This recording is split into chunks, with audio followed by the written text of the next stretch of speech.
amount of allowable Tietze. And this is the third Ninja Turtles hat that we've had on camera.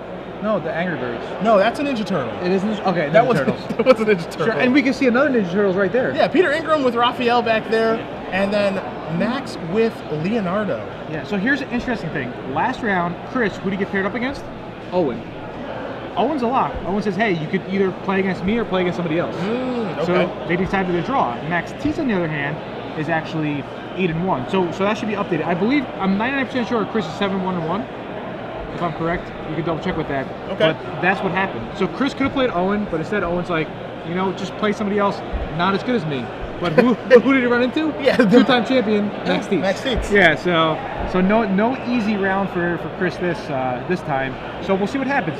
Max Tietze is playing Jun. He's 8-1. He was hoping just to draw this round. So the way the pairings broke down, the top 3 matches are all going to draw. Yep. So that's 6 people a lock. Right here, they're playing for the 7th seed, and behind you it's Pete Ingram, who's playing for the 8th seed. I see. All right, so there's 2 matches that are on the bubble, and both of them we have on camera since those matches mean the most. All right. Max Tietze, he's playing Jun. He's playing with Sire of Insanity. He's not only playing 1. He's not playing 2. He's playing 3 Sire of Insanities. All right. So and we had Chris on camera a little earlier playing Prime Speaker Bant. Only addition for his deck as far as new cards are concerned are Evan of the Worm. Okay. Evan of the Worm is all over the room. People are trading for Evan of the Worms. I saw a couple of side tournaments. Yeah. The finals, Bant versus Bant. That's your guess? No, I'm telling you. That's what happened. In a side event. Oh, okay. Yeah. Evan of the Worm all day long. All day long. And we got Farseek all day long here from Max. As we are underway here, Overgrown Tomb, Blood Crypt, and we'll see if he's going to get Stomping Ground or not. But either way, he's going to get a dual land, fix that mana. There's a Stomping Ground, and Chris is already behind the 8 ball. He's got some catching up to do. Sure. Any other spice in Max's deck? I mean, he has Arbor Elf where where Owen and Reed Duke do not. He has spice in the sideboard. Why? Okay. Because he has the 4th Sire of Insanity in the sideboard. Gee. Yes, Sire of Insanity is no joke. Its home is Jund, and Max is making the most of it. You know, Jund didn't really need to get any better, and it just did. Yeah. It was already like pretty good to dominant. Yeah, it was good. And it still is good. And now we're going to see a Strangleroot Geist. What's the deal with Jund and Strangleroot Geist? I don't think it belongs. I feel like it's horribly out of place in this deck. I really do as well. You know, I understand that like it buys you time so you can get to your better cards, but again, with Voice of Resurgence being all over the place and people moving towards Pillar of Flame, I think the Strangleroot Geist becomes obsolete pretty quickly because I think they're very interested in just Pillar of Flaming, Voice, and this, and then it's just a 2-1 that gets him for 2 damage, and then he gets taken care of for good. I don't like it. Yeah, I don't like Strangleroot Geist, but I do like the fact that Max is playing 0 Bonfires. I've never been a fan of Bonfire. Wow. Yeah. All right, be honest. Have you ever Miracle to Bonfire the Dam?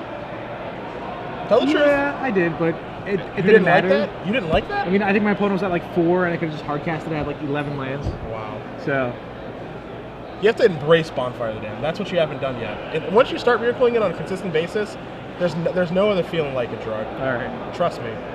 We see Max missed his 3rd land. He's coming in with a 3/2 Strangleroot Geist here. Let's see if he finds his 4th land, his 3rd land drop, excuse me, to search for one of those at Farseek, and he doesn't have it. Take a look at his... I mean, how many lands? 25 probably? He is playing, I believe, 25 lands. So 16, 19, 22, you have 25 lands. Yep. I mean, I'm guessing Max's hand is probably something like Mizzium Mortars, Putrefy, Tragic Slip, Dreadbore, just a bunch of removal. Maybe he has a Hunt Master, maybe he has a Thragtusk. So we'll see how it goes. So Chris plays Cavern Souls. Yep. He's named an Angel. Yep. I mean, he has Lockstone Smiter in his hand, and he's choosing not to cast it, so probably trying to snipe that Strangleroot Geist there. Is it even good to try to snipe it? Okay, well, it looks like he's... Okay, so he's going to go with Smiter. Okay, he's going to go with Smiter, okay. He's considering maybe trying to snipe it, but he just might Cavern Souls, name Angel, and displays the 4/4 Elephant instead. Yeah, see, exactly. That's my thought. Putrefy in his hand. Again, we saw this a couple of rounds ago. Chris, not to nitpick, but just, you got to be careful tapping them in. Yep. You know, why leave open with Cavern Souls when you can leave open Glacial Fortress, Temple Garden? So, that advert of the Worm story was made up. But I think it's a good card. The truth finally does come out. The truth comes out. As an attacker I couldn't hold it in anymore. Strangleroot Geist.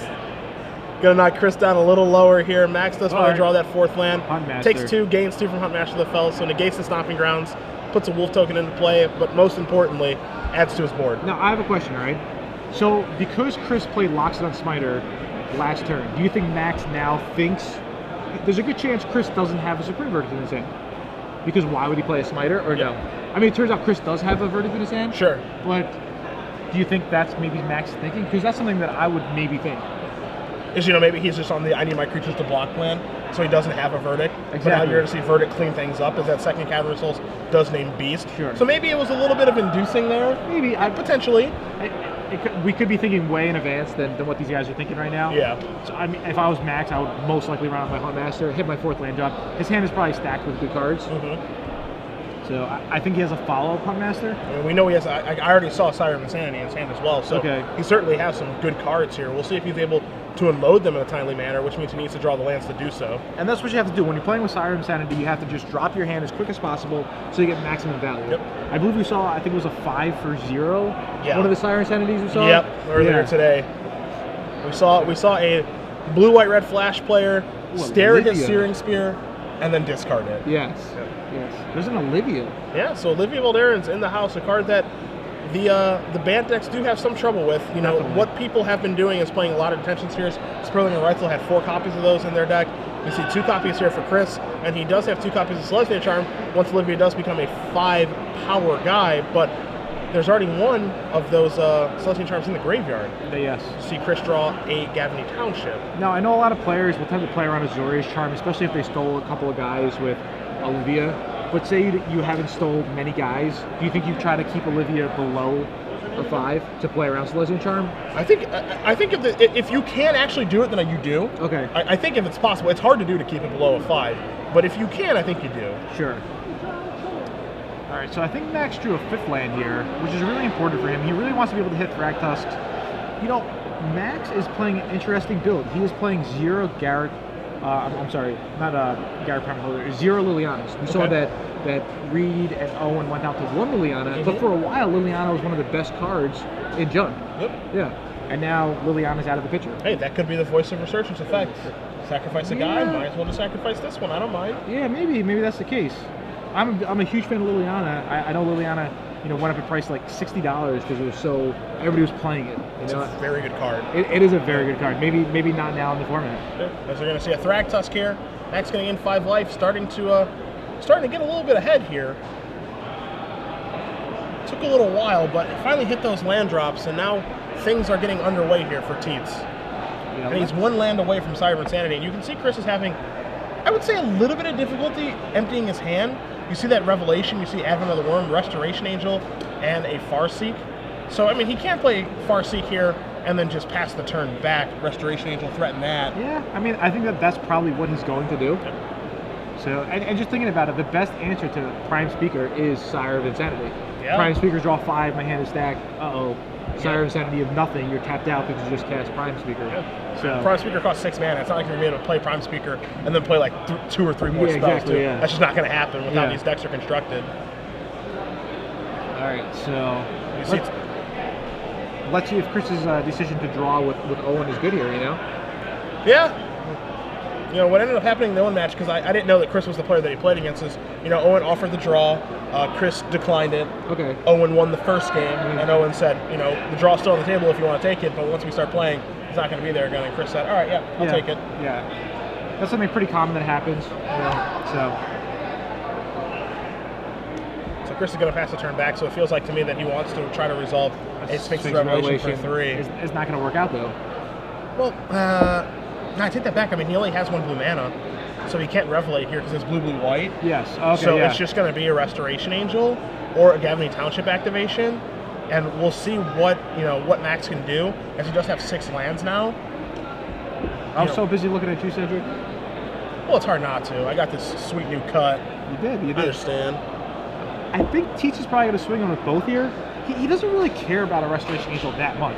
No, I don't think so at all. I think he barely cares about Restoration Angel, if at all. Yeah. And he's thinking. All right, so hands are off the creatures, meaning that's his attack. So Max gives Chris a look. I'm kind of surprised why Chris didn't want a Farseek though. Yeah, that's the thing that was a little surprising to me as well, is I would have assumed that we're going to see a Farseek coming, but we didn't see one. I mean, it allowed him to play 2 spells in 1 turn, Farseek plus Restoration Angel. Maybe he just wanted to threaten a Gavney Township activation, but I'm not quite sure why you would want to do that. That just wouldn't make sense. Right, so here's your block. Thragtusk. That's kind of interesting. Now there's your Restoration Angel. Okay. So blink this. Game 5, give me a 3/3. And take 3 from Olivia Valderno, it looks like. Yeah. So I think Tietze is just fine with this. I can't imagine he wouldn't be. You know, maybe we'll see some shots here. Maybe we'll see a triple shot. That's what looks like Max is thinking about, you know.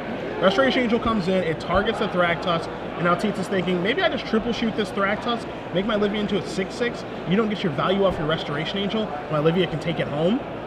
Yeah, I think I would just want to play Sire right here because Max is in such a game state here that he doesn't even care if he has a hand because Olivia is what he just spent all his mana on. Mm-hmm. And sure, Chris has a Gavney Township, but that's not nearly as good as an Olivia.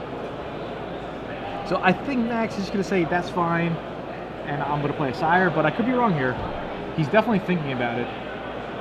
Yeah, I mean, Max's thought right now is, you know, if I play Sire of Insanity this turn, is my Sire, my Olivia, and my Thragtusk good enough to beat his Restoration Angel, his Thragtusk, and his Gavney Township, assuming that we both just kind of brick off for the you know, the entirety of the game? Definitely. And I think the answer is yes. Yeah, I mean, all Max really has to do is draw a 7th land. Yeah. So you could go shoot Angel, steal it, or shoot Thragtusk, steal it. Yep.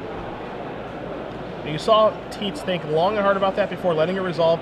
So it does happen. The blink does occur. Restoration Angel is going to allow Max to gain 5 life. Beast Token comes into play.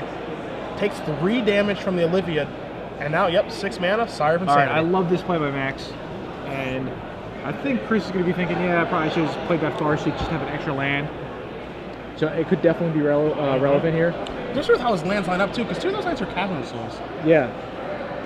Yeah, so getting like another Hollow Fountain or a Breeding Pool would have been really nice. And you see him right now, he's looking at his hand, he's kind of looking at that Farseek, and he's just saying, I probably should have cast this, but now I'm discarding Advent of the Learned Sphinx's Revelation and this, while Max is discarding another Sire of Insanity, a Hermash of the Fells, and an Arbor Elf, and just saying, alright, you got to beat what's on the board right now. Yeah, so Chris is going to need a top deck right here, and it can't be a Sphinx's Revelation. I'm not sure what that was. Looked like an Azorius Charm. Azorius Charm.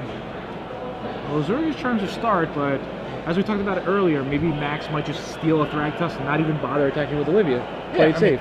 The thing is, like, he doesn't, with Sire's Trigger, Azorius Charm doesn't do very much. He has to discard it. Yeah. So, I mean, we're looking at like 2 mana, give all my team lifelink, attack in some fashion, which is, you know, not a great use of a card, but there won't be any, you know, tomfoolery with Azorius Charm, because he has to discard it. Oh, you're right. At the end of each player's turn. Yes. Yeah, okay, yeah.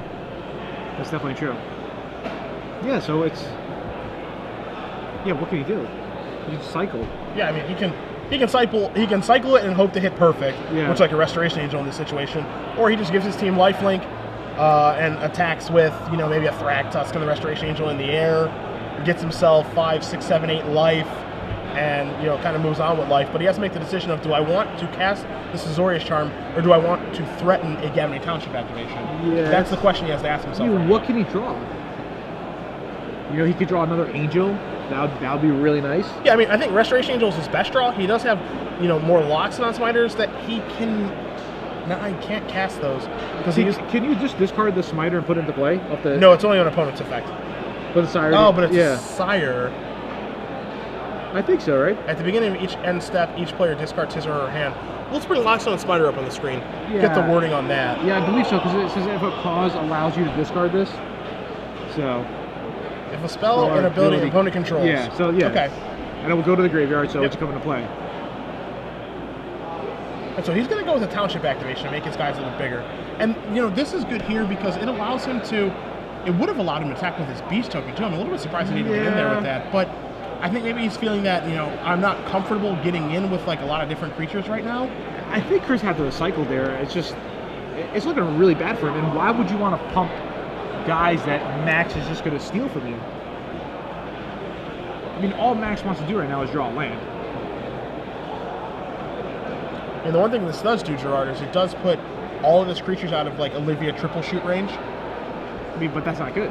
Yeah, I mean, it's like... It just makes it so Olivia can just go shoot and take. But maybe, you know, if Max wanted to go, all right, triple shoot your beast, attack you with my guys, he can't do that anymore. Yeah. So, I mean, you know, if we're looking for positives, okay, and there's which a 7th land just makes most of what we're talking about irrelevant. That would have been one of them. So he has double black. Yep. So he has everything he needs. So I'll just go shoot Restoration Angel,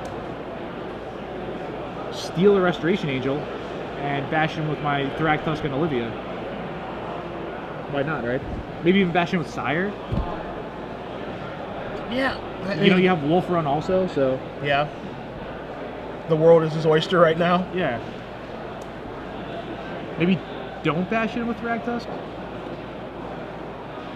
Just in case he would have top deck like a Supreme Verdict. Yeah, I think the one thing, if I'm Max in the situation, I don't want to attack with this Thragtusk. Yeah. Because if things just do go wrong, and this thing dies to, like, as you said, a top deck Supreme Verdict, I've got something left. Chris has got something left. I have a Wolf Run with that something that I have left. Yeah. Yeah. I mean, I think what Max actually should do is steal a Thragtusk, just in case he does draw a Supreme Verdict. Yeah. So now it's like, okay, I hope he draws a Supreme Verdict. Yep. So I don't really know why he's attacking with Thragtusk. I don't know his logic behind this. Normally when I have Olivia down and my opponent has a Thragtusk, I just want that Thragtusk. Yeah.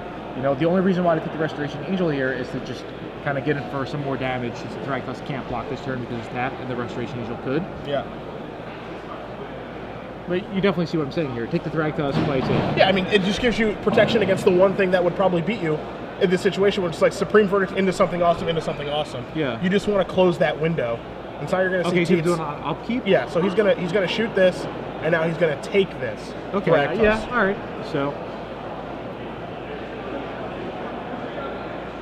definitely pretty much the same thing that we said to do. Yeah, basically the same thing. I think he understands the importance of taking a Thragtusk here, Yeah. closing the window on Supreme Verdict, and one card that Chris can draw right now is the Tension Sphere, which he has two copies of. Sure. So that's a thing. Yeah, but it's not even that bad if he were to draw Detention Sphere. I mean, Tietze would just still get some guys, and he would be able to steal another blocker, and I think still come in for lethal. Well, I think he spheres the Olivia. The Olivia's gone. Thragtusk goes back to Chris. Okay. And then it's Sire of Insanity and Thragtusk versus the Thragtusk that Chris gets back, the base token, the Restoration Angel, and the Gavany Township. So Detention Sphere would be okay. I mean, he still has to contend with that Kessig Wolf Run, but the point is moot. He draws a breeding pool and just passes the turn back. He can threaten a Gavany Township activation. Max is going to draw a land, and now we're going to see some shooting and taking of things here. Shoot the Restoration Angel. Olivia's going to grow. Take the Restoration Angel. So long as Max remembers to uptick the counter on the Olivia, which you see him do there. Yeah. So either way, I believe it's lethal. He can only block one, and he was take 15 damage this way. Even if he didn't put the counter on, it would still be 14. Yeah, so he blocks he blocks a 6-power guy. He takes 6, 5 is 11. 15, it's actually, it's 16. Yeah, 16. Okay, so you see Chris is doing the math right now. Max is saying, there you have no cards in your hand. So you lose, and I mean, Max doesn't care if Chris wants to take more time to think about it, because all Max needs is a draw. Yeah. And he's in top 8. Yep. So it's really bad for Chris not to just scoop it up right now. Yeah, I mean, I think what they're checking here is, does Max... I think a judge has intervened saying, you were a little late on putting the +1/+1 counter on your guy. Okay. Which feels like the only thing that's going on right now to me. I mean, I have no clue what the holdup is right here.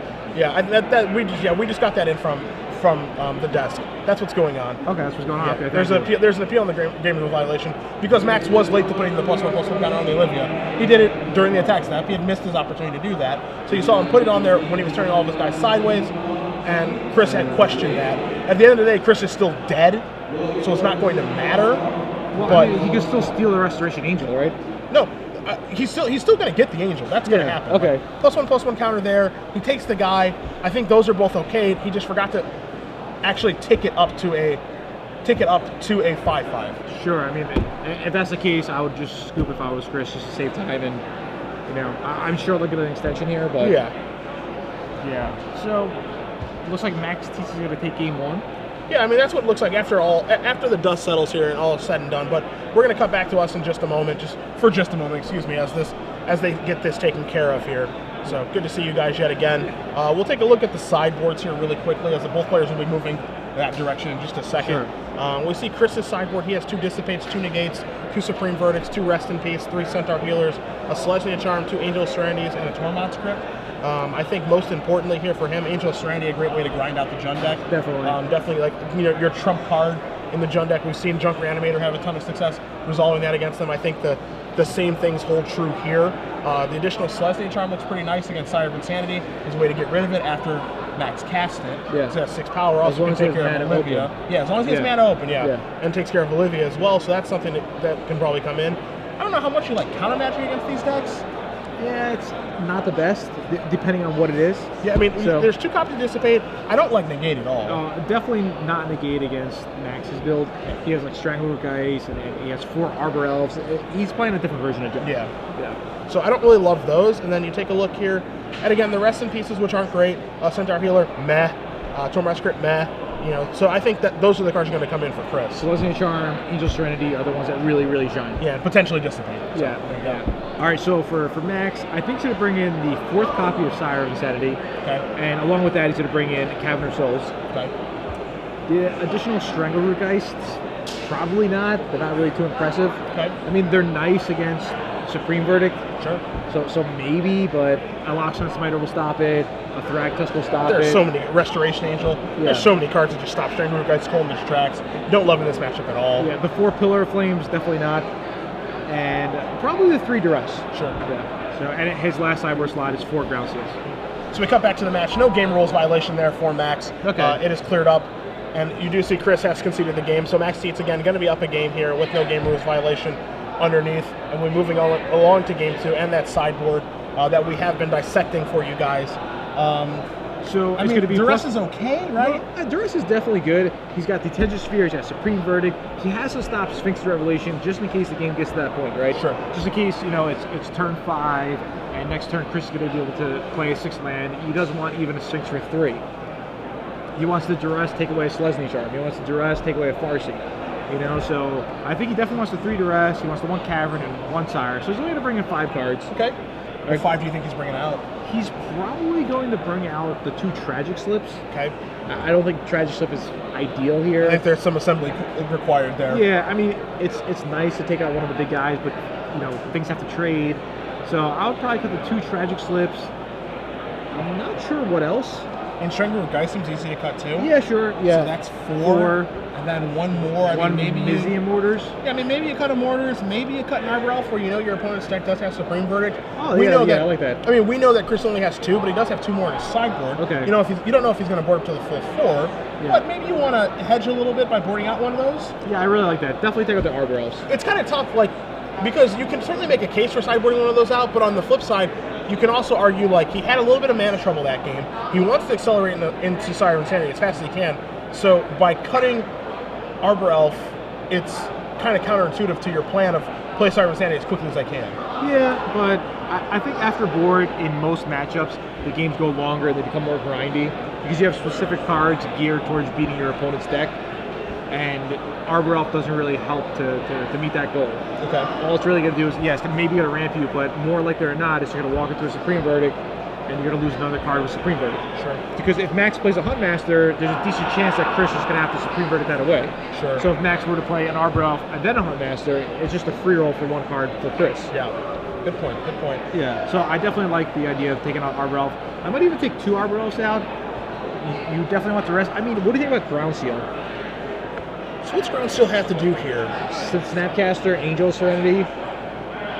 Nothing too great, but yeah, I mean, we're looking at 2 Snapcasters and 2 Angel Serenities. It cycles. Yeah, I don't love it. No? I think that there are just higher impact cards that Max can have in his deck instead of marginal ones. Okay. I think he can really solidify, take out some of his poorer cards like a Strangleroot Geist, like a Tragic Slip, and just sideboard into just all 35 of my cards are awesome. Okay. Yeah, I definitely like that. Yeah, I think Max is a huge favorite here. He's up a game, and if you look at the clock, sure, they're going to have some time extension, but in a matchup like this, it could go very long. Yep. Yeah, I've actually been watching my friend Eric Crater play. He's playing Blue, White, Red, and he has 3 draws. He ended up getting 3 draws. Luckily for him, one of his opponents ended up conceding to him. Okay. Because Eric was going to win if they had 2 or 3 more minutes. Sure. But he ended up getting 3 draws just because the way the format goes, the way certain matchups go, if you don't play quick, you're going to draw. Yep. And draws are pretty bad. Draws are absolutely horrible. Yeah. It's not where you want to be. 1 point for a draw where you get 3 for a win. Yeah. So. Okay. All right. So Max is now just looking at the sideboard, just finishing up the final touches with what he wants to bring in, what he wants to sideboard out.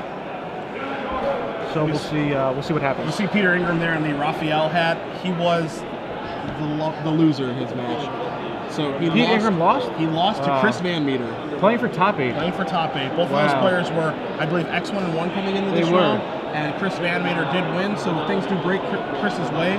Looks like he's going to be the 7th or 8th seed. Yeah, he will. The potential for 9th or 10th because he does have a draw, but it looks like we're going to see It's gonna- CVM in top 8. Yeah, the way it worked out, as long as my math went correctly, it's going to be a clean cut. Okay. So it's going to be all X101s or better will make it. Okay. Yeah. So we actually saw the match on camera too, where Chris got his draw against Matthew Beverly.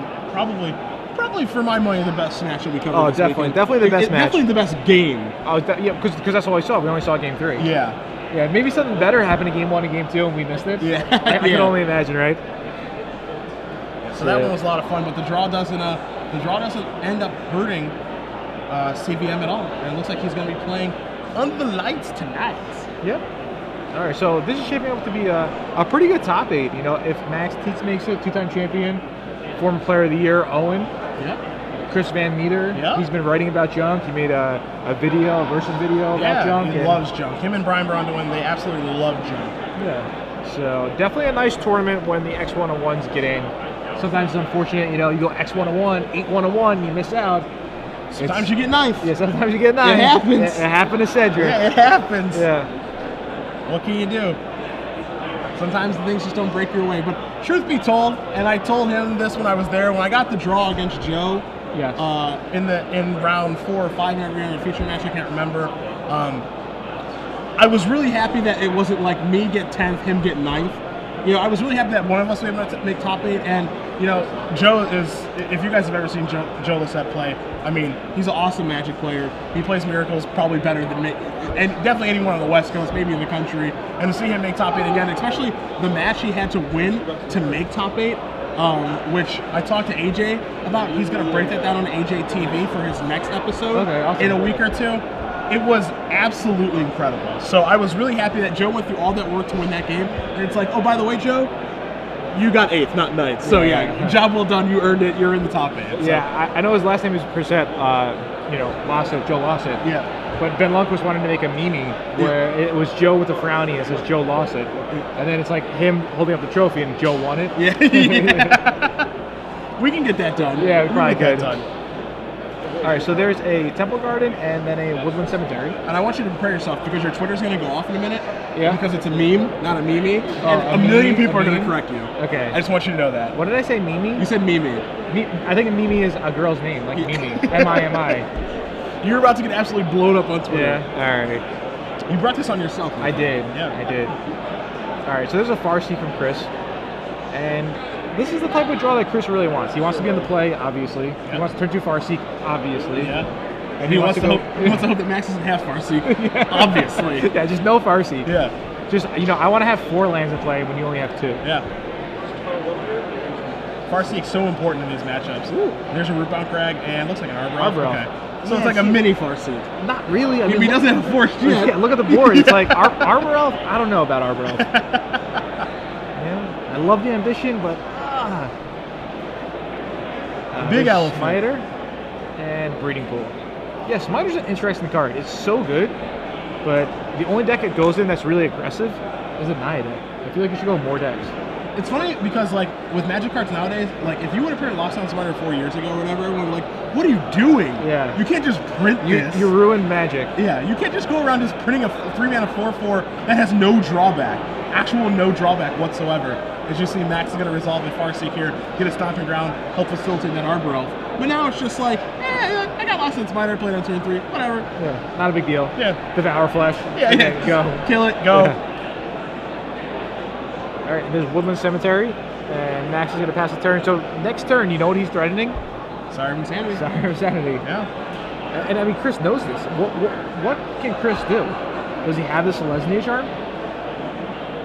Well, he's going to start by attacking for 4, going to move Max down to 16. He's going to play Hinterland Harbor, and he's going to need some sort of follow-up here. As you see his hand, he has a Smiter, he has a Negate, and it looks like he has at least Restoration one. Angel? I think it's either a Restoration Angel or an Angel of Serenity. Of course, the artwork with those cards, he definitely has they're one so Angel of close. Serenity.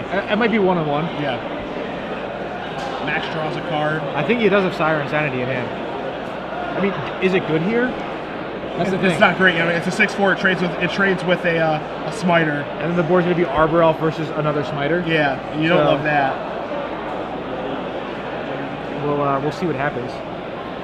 This has been an exciting day of Magic, to say the least. I mean, this is a good way to finish it, too. I mean, we have a pretty competitive match here, certainly a competitive game right now. Yeah, and I mean, they're playing for a lot. Winner's going to qualify pretty much for the next 2 invitationals. Yep. Considering how many points they have. Yeah. Also, they're going to make top 8, and they're going to be playing for a lot of money. Yeah. This is a big match right here. Person who loses is still going to walk away with $100. Yeah. You know, some prize, but it's not top 8. That's why you come for top 8, you come for the trophy. And both these guys played a long day, and you can tell they're going to try to give it their all.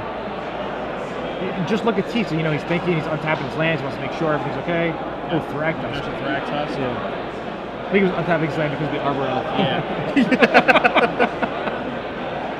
All right, there's a Blood Crypt.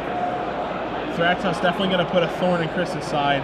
Here to trade with one of those Lockstone Smiters. So are we sure that's a negate in Chris's hand? I am almost positive. Yeah, friend. I mean, you could have boarded. Well, how about a second negate? Second negate? We can confirm man. that that's a negate. I think we were just talking about how negate's not very good against Max. Even in game 1, Yeah. you really didn't see too much. You saw Farseek, you saw Putrefy.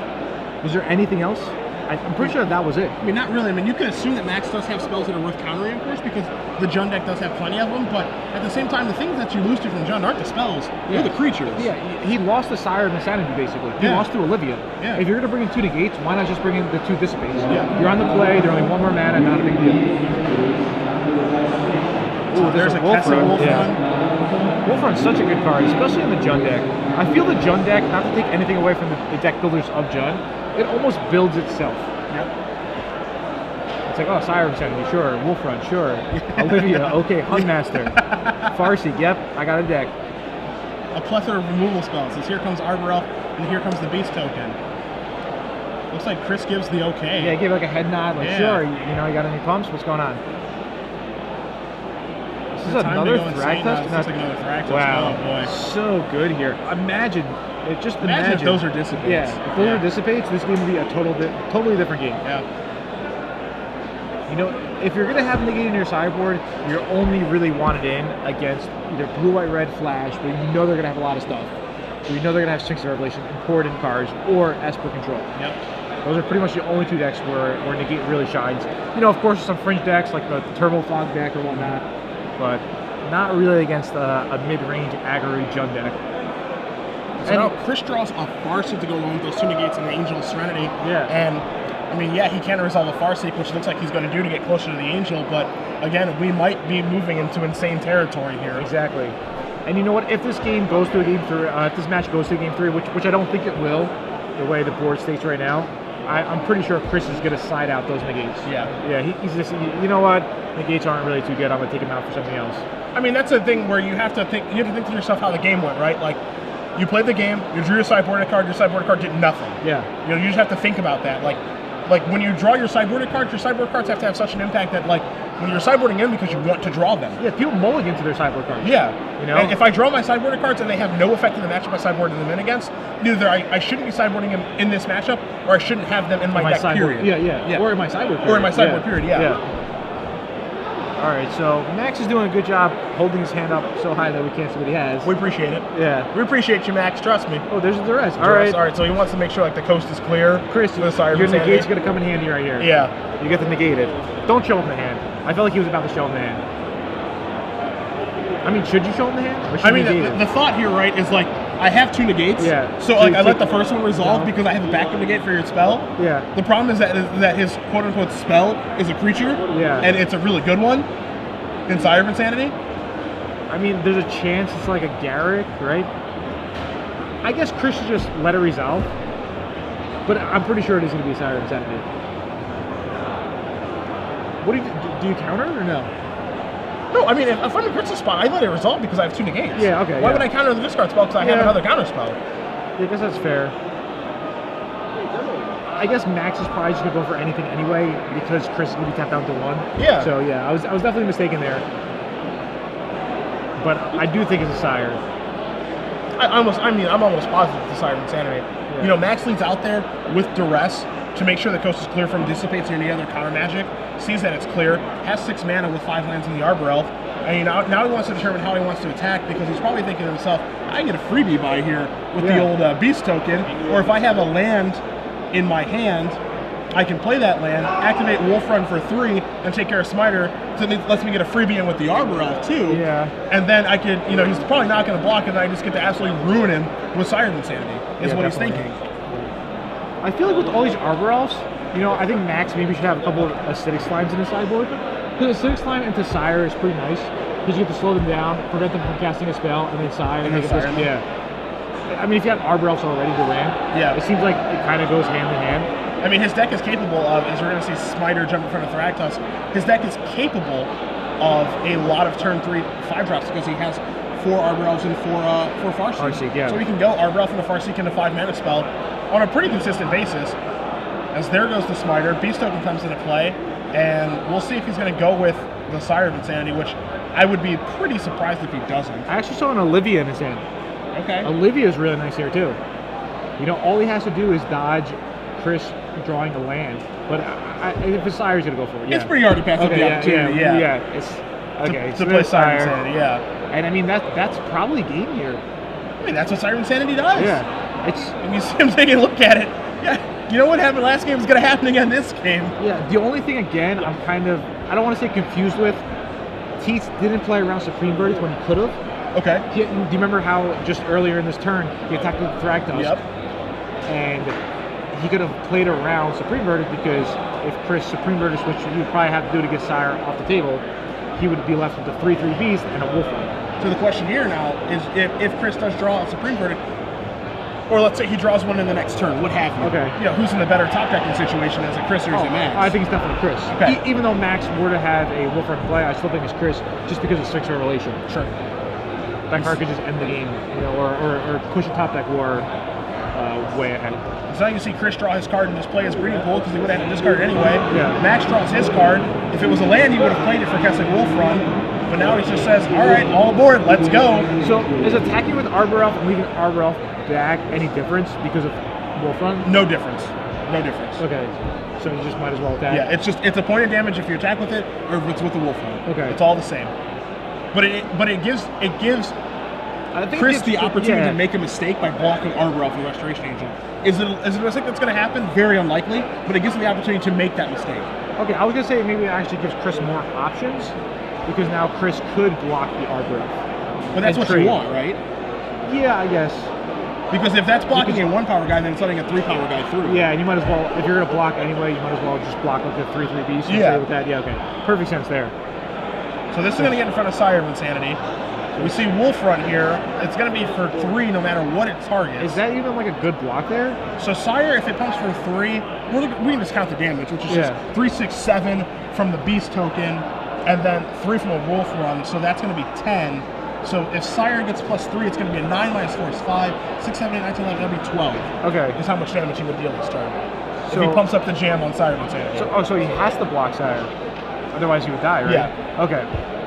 Unless, I wonder what card Tietze drawn. It just must be like spell, because he didn't play anything. It's Olivia. Okay. And he wouldn't have to discard this. Yeah, exactly. So that's why he's has casting to play it. And he just has passed the turn back. So yeah, it's Supreme Verdict or bust right now. Yeah, okay. Let's see what happens. Chris draws, and it's a Sun Petal Grove. Yeah. So Max Tietze does win this match. Congrats to Max. Maybe a 3-time champion out of Max Tietze. It's possible. He won Invitational as well. Yeah. He won 2 opens with Goblins. Yep. And he also won an Invitational. Yeah. Yeah. This is really his bread and butter. Yeah. So Max Tietze making a name for himself